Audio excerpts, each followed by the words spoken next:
15 days until the NFL season kicks off. And guess what? We found out today that things will kick off in Philadelphia with the defending Super Bowl champs taking on the Dallas Cowboys. The opening game between the two NFC East rivals will be held on Thursday, September 4th from the Lincoln Financial Field. In 2 games last season, the Eagles beat the Cowboys by a combined score of 75-13.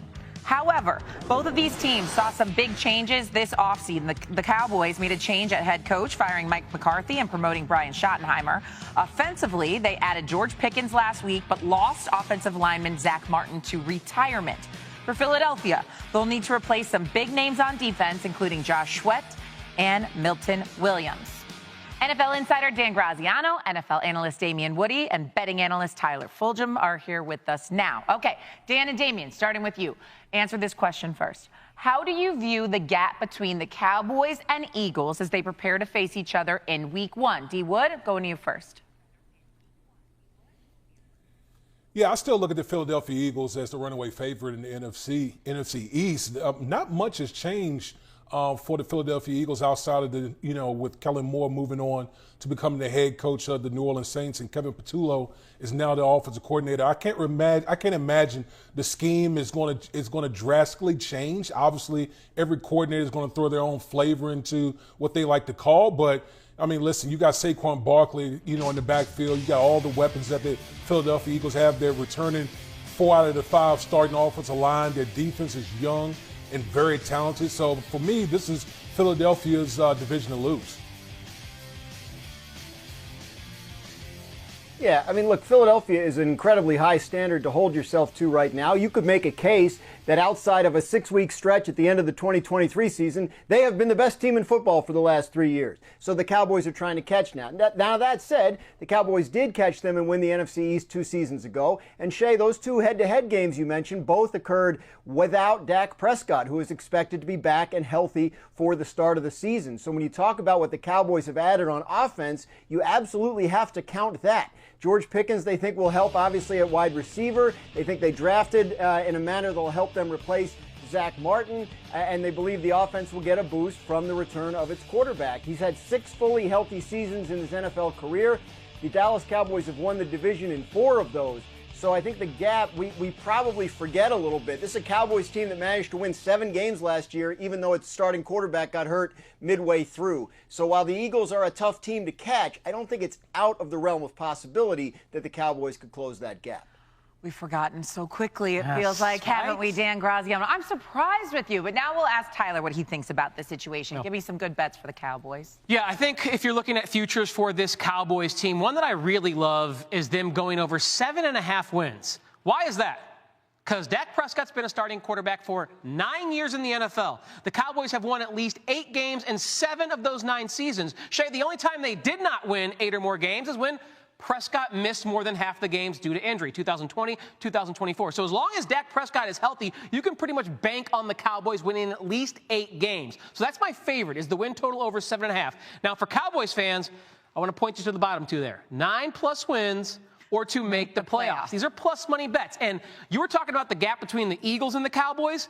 I think the Cowboys are actually closer to the Commanders than the Commanders are to the Eagles. And most people say, wait a second, the Commanders are easily the second best team. They could challenge the Eagles for this division. I don't think so. I think the Cowboys, with a healthy Dak Prescott, some of the moves they made this offseason, are a more legitimate threat to the Commanders as the second best team than the Commanders are to the Eagles as the best team in this division. Are we forgetting that the Eagles won the Super Bowl last year? Guys, we're not talking about a team that just got into the playoffs like the Commanders. The Cowboys and the Eagles are very far apart from one another. Graz, jump in on this. This is the part where I remind you that it's been 21 years since the same team has won the NFC East 2 years in a row. Weird things happen in the NFC East. These teams are very competitive with each other. They're crunched very close together. The Cowboys are going to play a third-place schedule with their starting quarterback healthy after a year in which he missed half the season. Don't be surprised if they win more games than we're expecting them to win as we sit here in the middle of May. Okay, it should also be pointed out, Damien, as you jump in here, that right now the Eagles are favored by only 6.5 points. That doesn't feel like a lot of points to me. Damien, what do you got? Well, yeah, I mean, listen, this is the week 1. Remember, on paper, the Philadelphia Eagles are the best team in the National Football League. But when it comes to week one, anything goes, anything happens. You got to remember the Cowboys have a new head coach in Brian Schottenheimer. We don't know what they're going to throw out there, so anything can happen, and that's why I think the spread is what it is. Okay, well, let's dive more on the other side of it. Let's dive in on the Eagles, right? They have a new offensive coordinator, but in terms of the biggest question mark, Damian, back to you, what do you have for the Eagles as they try and run it back? Well, Shay, you just pointed out, new offensive coordinator, Kevin Patullo. We know that I don't think they're going to deviate far from the scheme that Kellen Moore ran, but he is a new offensive coordinator. Seems like almost every year, Jalen Hurts has to deal with a new offensive coordinator. How is this coordinator going to, how is the quarterback offensive coordinator relationship is going to be? How is he going to call games? And how are in-game adjustments? Those are things that bears watching as we watch the Philadelphia Eagles this year. Yeah, we know they got Saquon Barkley. We know all the weapons that the Philadelphia Eagles have. But we have to watch how this offensive coordinator is going to call these games. Okay. For the record, Jalen Hurts has had 5 different offensive coordinators since he joined the Eagles. It's been a lot. But, Dan, what are you hearing about the Eagles' plans on their OC, or on their offense, I should say, with their new OC? Well, the big word you hear is continuity, and they believe that, Kevin Patullo, who worked very closely with Kellen Moore last year and has worked with Nick Sirianni for quite a number of years, will be able to, keep things largely the same. The personnel very much the same on the offensive side of the ball in terms of players for the Eagles. A lot of change on defense, not so much on offense. So there are questions. It's a first-time play caller. What will he be like as a play caller? Although he should probably call this one a lot where Saquon runs for 70 yards. That's a good play that he should be able to lean on. But this was an excellent running team last year. Historically great rushing attack.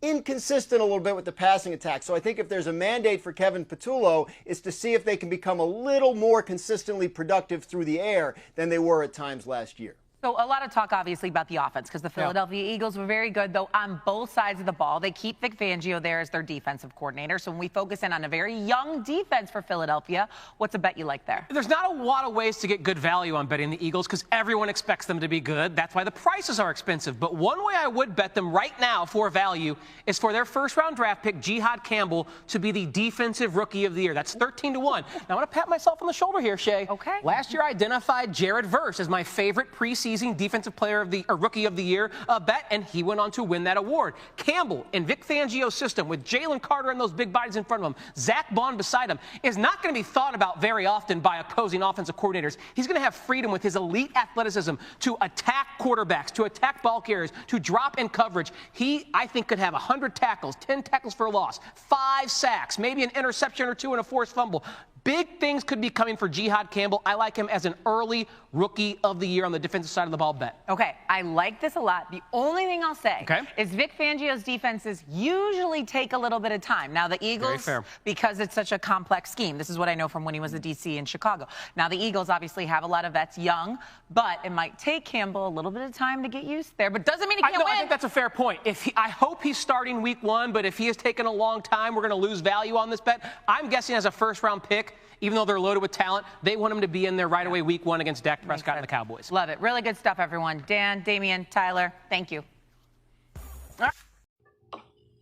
Thanks for watching. If you enjoyed this content, don't forget to like and subscribe for more. But stay tuned. Coming up next, I'll be adding even more value by showing you exactly how to get started with your knitting journey.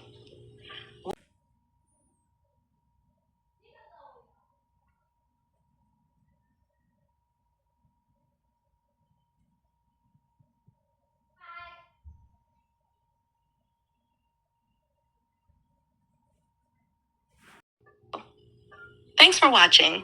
If you enjoyed this content, don't forget to like and subscribe for more. But stay tuned.